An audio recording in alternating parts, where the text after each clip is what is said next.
this is William Tincup, and we are recording isolved in Chicago. So it's isolved Connect in Chicago. It's a regional event. And we've got Emma and Christine with us today. So why don't we do introductions? Emma, introduce yourself. Hi, I'm Emma. I'm the HR manager for a healthcare company. Okay. I've been in HR for about 6 years now. So keeping it fresh, keeping it new all the time. But a lot has changed since I started. I started in a hospital when COVID hit. Right. Oh, my goodness. And then in 2022, I transferred to where I'm at now with shared imaging and transitioned to working from home and love every second of it. HR and healthcare is very unique. Yeah. It's different, like in manufacturing, it's Very just different. a different bit.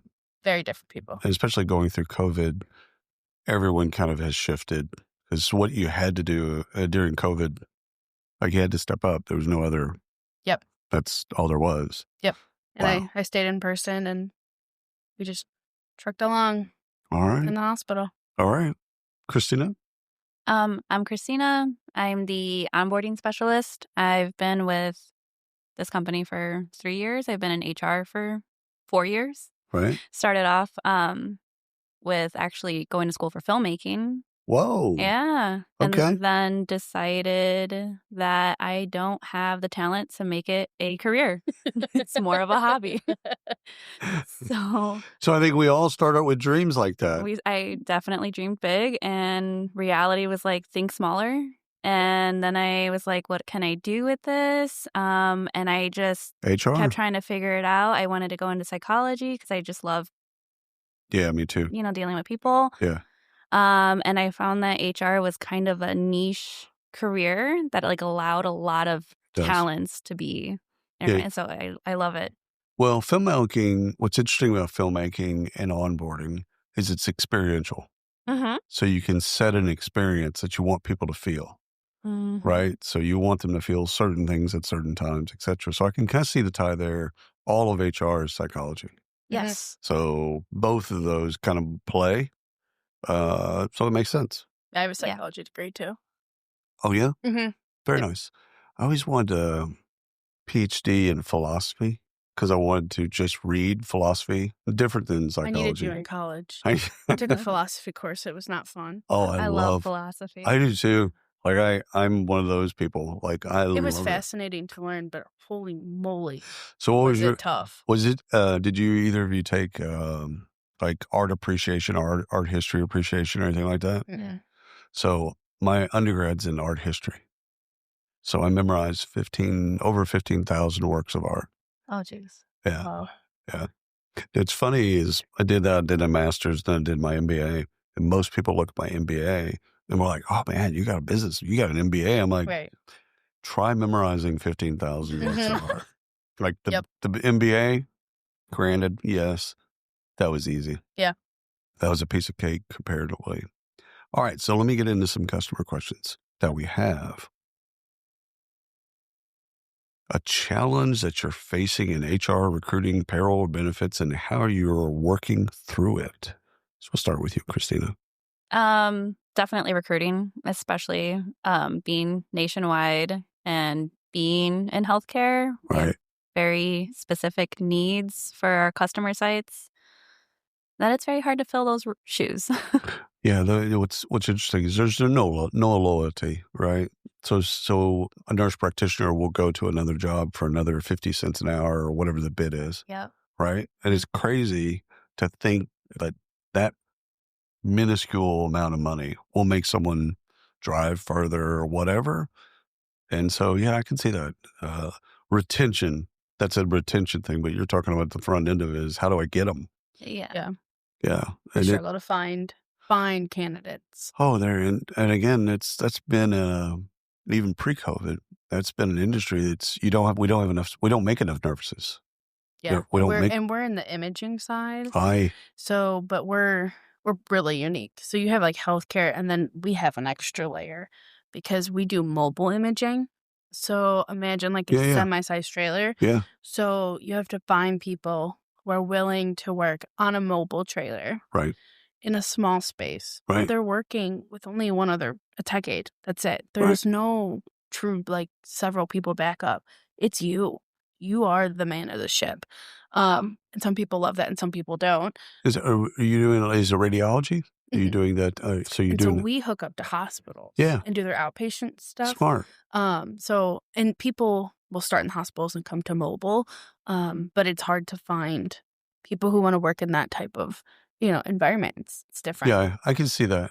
I could see people being turned on by that. I can see people going like, I can't be in a tight space like that. And it's, once you're in there, I think they learn to love it, but it's a big jump. It's a very different jump from being in a hospital. So I've learned a lot about rural because my brother's, my sister-in-law, whatever.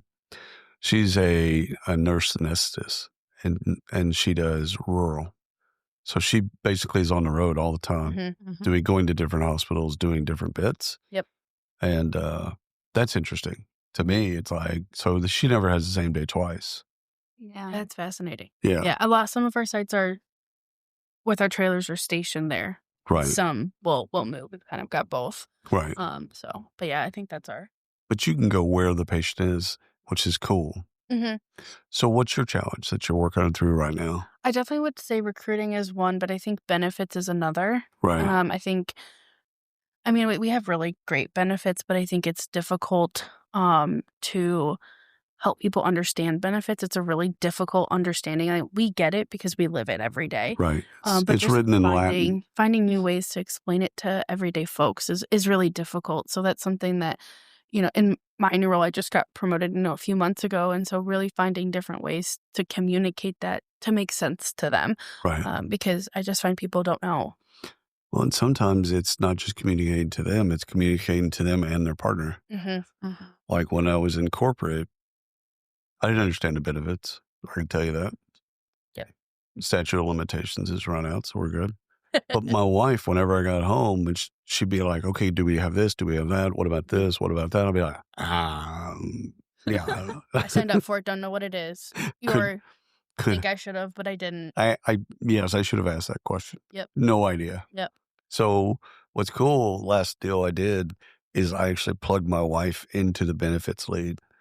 And I'm like, hey, will you talk to my wife? Like, I feel embarrassed because I don't know I didn't read anything. I just signed up whatever I needed to sign.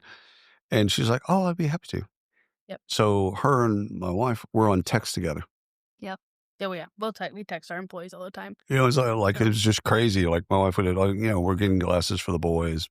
What's the bid? What's covered, what's not covered. So she had a direct pipe right to the benefits lead. It was hilarious because I never got through. It didn't have to come through me. Yep. Best thing ever. Much better. Yeah. We've had spouses join our benefits presentation, and that's I genius. definitely encourage it because 2 years is better. There's so many benefits because everybody wants a ton of benefits. Well, you have to share about those benefits to you. You want consumption. And then you get overloaded of information. We have EAPs that do this. We have this over here. We have financial wellness. We have that. At one point, you tapped out. You do. Mm-hmm. You do. And so you need someone else to then go, okay, but what do we consume? Yep. What do we really need? Exactly. And y'all have to, in healthcare, you're kind of forced because of the supply of talent to have great benefits. Mm-hmm. Like it's not like you can't skimp. Yep. You have to have great benefits. And that's I think our greatest challenge is finding unique ways to even be better because we offer so much already. Right. Still not sure what's next to attract people because we've, got EAPs. We've got really great recognition programs. We've got, things with dollars and signs attached. We've got bonuses. We've got everything. Oh, yeah. I think still nothing. But to your point, they don't know. Mm-hmm.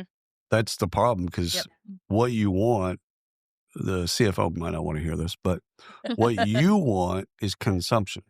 Right. You want them using as much of the benefits because it shows that they know what's available to them and they're using it. Right. Don't just pay for it and not even know you have it. And I do our leave of absences, and part of that is I have taken more of a proactive approach of I look at their benefits. Right.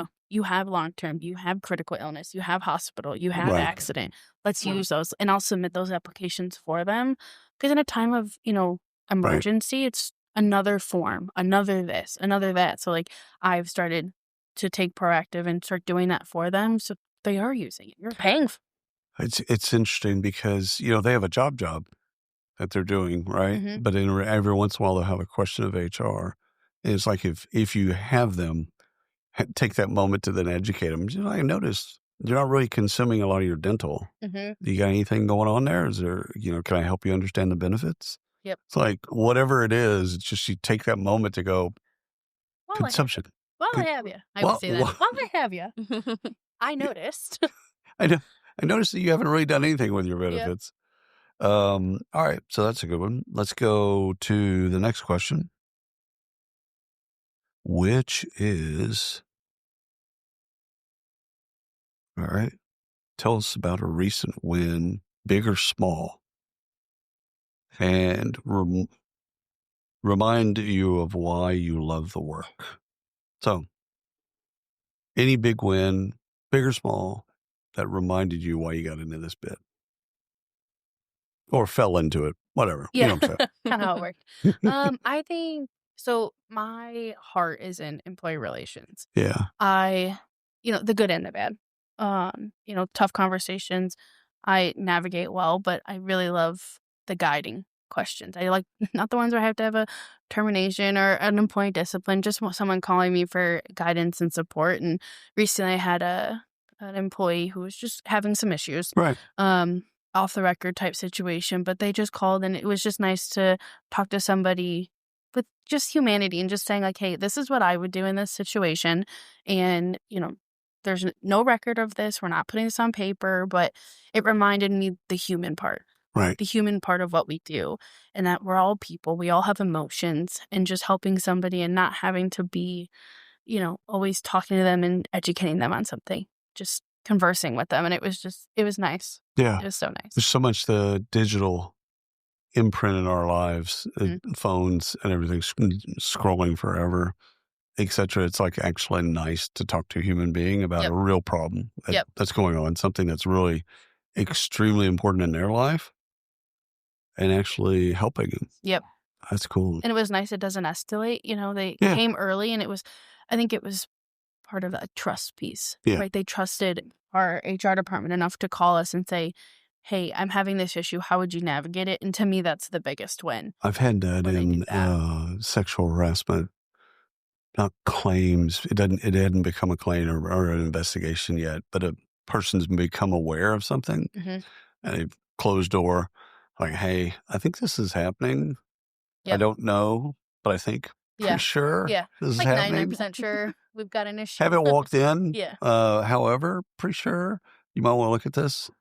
The cool thing is proactively, as an HR practitioner, if I know about it, then I can get ahead of it, and just like talk to people like, hey, listen, let's remind everybody of our harassment policy. Yep. Let's just go through this bit, and like it's not associated with them. It's associated with like, hey, generalized. Let's just go back through this real quick. Let's make sure we understand what we can and can't do, should and shouldn't do, etc. Yep. Agreed. It's wild fantastic. What you actually have to say during those. Isn't that insane? Yeah. Seriously, yes, you probably shouldn't touch someone inappropriately. Mm-hmm. Why are we still talking about this? Yeah. Like, I always have that. I'm like, I really am reminding you to respect one another. A fellow adult here. Yeah. I have to remind you to speak respectfully. Yeah. Kindly. These are conversations I have with my 9-year-old. Oh, yeah. Okay. There's a tie there, because a lot of HR conversations that we have, the kids, you talk about kids. We all talk about our kids, like in whatever way. Dogs, cats, they're included. And it's like, how do you talk to them? Pretty much how you talk to employees. HR is sometimes just babysitting. 100%. And 100%. Somebody who wants to get into we've HR, jazzed it up. We've churched it up. Yeah. But just basic, some of the basic stuff. And I don't know if it was on a web. I don't know where I heard this, but someone said adults are just children. 100%. They're just older. Especially men. Just put it out there. Put the gender marker out there. Not me. Yeah. Men don't grow up until, my advice to young women or younger women, do not marry a man under 30. The frontal cortex is not developed. It's not quite there. Just not there. Not quite there. No, they'll be there in other things. Yeah. Like they might have a work ethic. They might have some of this other stuff. But yeah, they're not They're not all there. It took a while. Yeah, you got to train them. Yep. It's just like a dog. Yep. Or a kid. Mm-hmm. You got to kind of get them to understand the bit. Mm-hmm. Yeah, that's too funny. Train them with Oreos, right? 100%. Okay, you did that well. Here you go. Good job. You get an Oreo. So what about yourself? Yeah. I will say, though, Emma's amazing when it comes to the human relations piece. Like, I've gone to her to talk about things, just, hey, I want, and you're great at it. So, well, thank you. I could tell your heart's in it. Thank you. I would say for me, I recently got promoted to the onboarding specialist, and I'm really big on experiences, going back to that filmmaking and, so really revamping the onboarding process. It went, it's a big challenge because we're so virtual and a lot of this is not in person, hands-on. Right.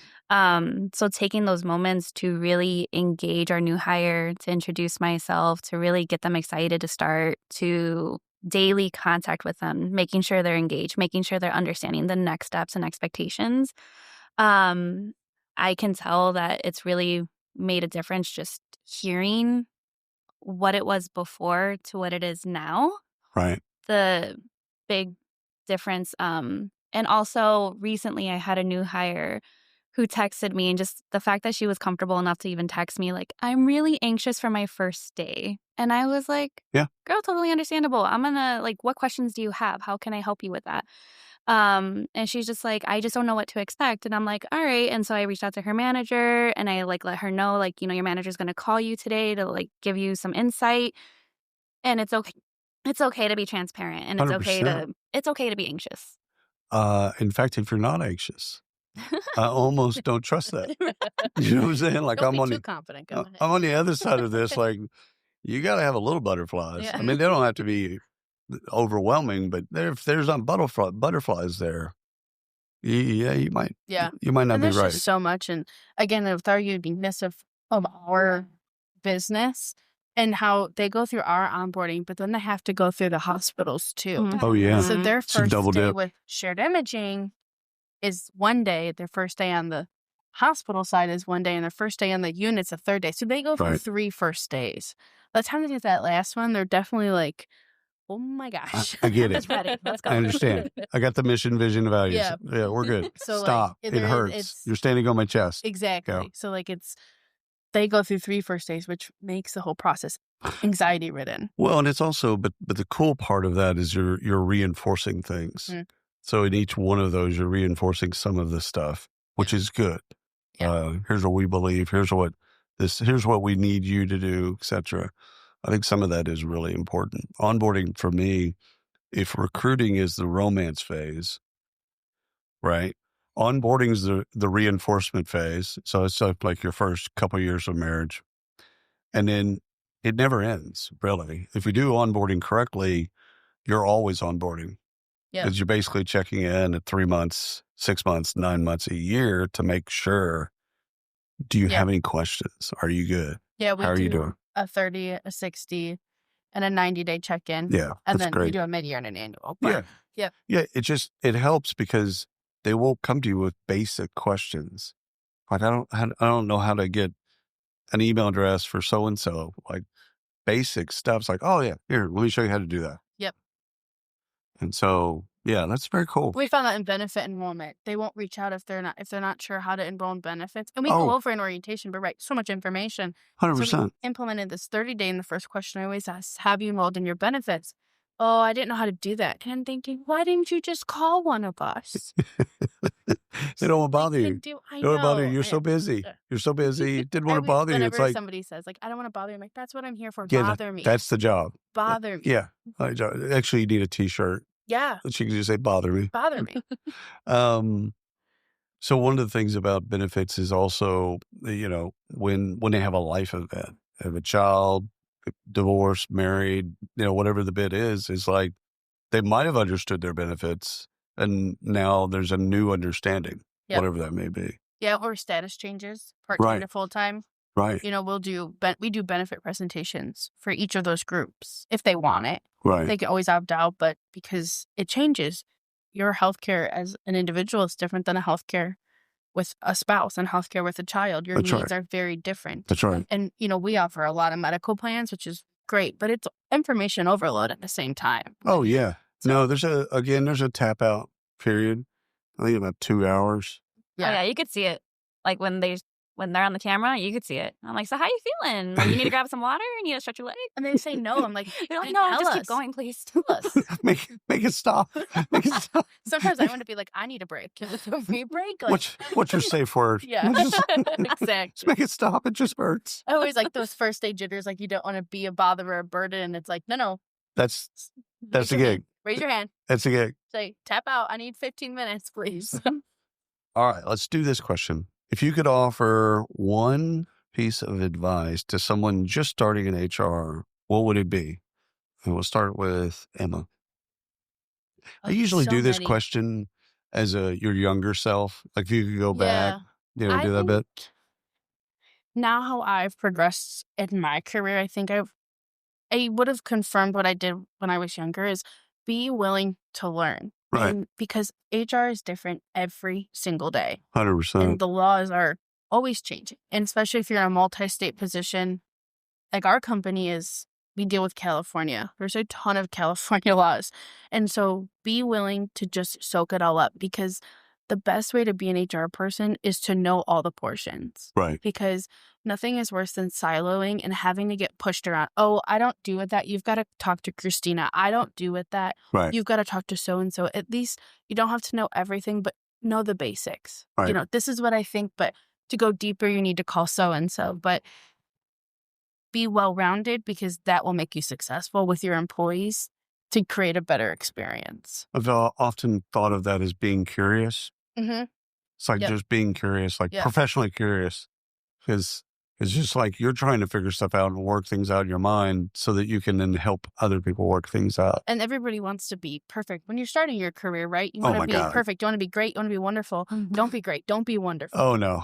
I grew up, my father was, he was of the same ilk. It's like, you're going to break things. Mm-hmm. Like, it's okay. Yep. Just go break things. Yep.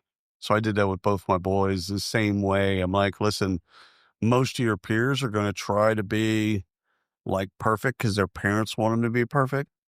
I don't believe in that. So just so we're on the same page, if you break stuff, it's actually a sign of growth. Now, if you keep breaking the same stuff, we need to talk. Yeah. Like, it's a learning opportunity, right? When you break things, you make mistakes, you learn. That's how you do. You can't learn if you are always just going, be perfect, be perfect, be perfect. This generation, though, it's really interesting because, they're coming up in this model of, obviously they've been on iPhones their entire life. And so they've got a level of transparency, and they've also got this awkwardness around being perfect because what's being shown, what's being seen. Yeah. And it's like, I didn't grow up with any of that. Thank God. I can't imagine. No. Yeah. Being in high school with I'd be in jail. Yeah. I'm in an interesting phase because I'm like both. Oh, yeah. I didn't grow up on an iPhone, but by high school there was definitely plenty of going around. So it's interesting to be on both sides. My formation years weren't, but my high school was definitely transformed. Were you a millennial? I don't know. I was born in 97. Couldn't tell you. So I am whoever you talk to, I'm a Gen Z, I'm a millennial. You're probably like to both. believe millennial.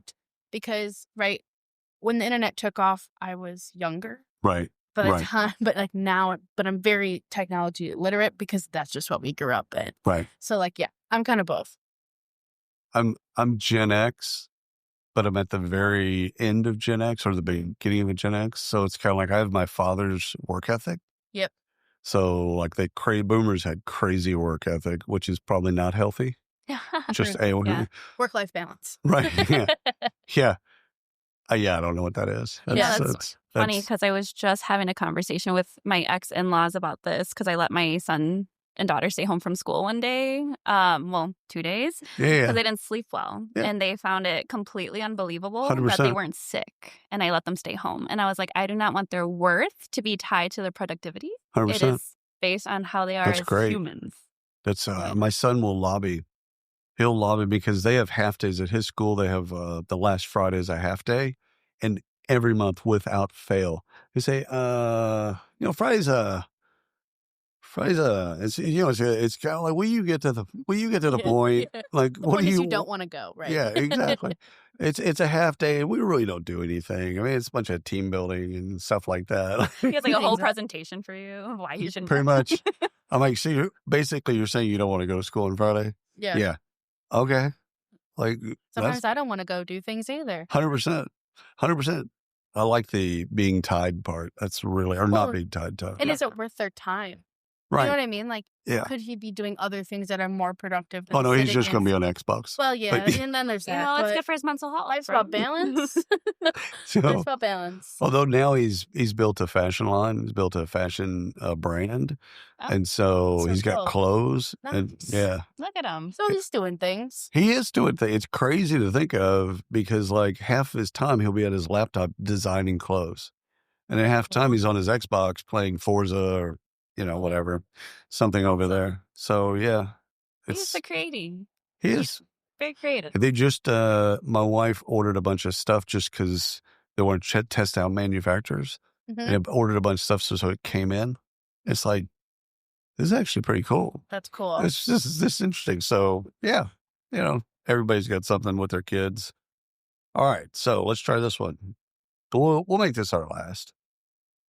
Complete this sentence. Christina, you're going to go first. Okay. You were drifting. Being a people hero means? Being a hero for the people. Oh, slap. Okay. That's nice. Emma, what do you think? What is How do you top that? I don't know, actually. Good luck. I'm just playing. I think being a people hero means being compassionate. Yeah. I don't know. I just think there needs to be more compassion in the world. And being a people hero means supporting them through their toughest or unknown times. And compassion will always win. It's really easy to be a friend when it's good times. Mm-hmm. Oh, yes. Yep, I like that. You know what I'm saying? Like when employees are going through good times, and the company's going through good times, you're going through good times, very easy. Yep. Anytime any of those three are not good times, it becomes harder. Yep. You get tested. Always, remember, people have lives. Right. It's so easy to be like, leave your stuff at the door when you come in. Yeah. And it's like, is that really feasible to ask of anyone? Never.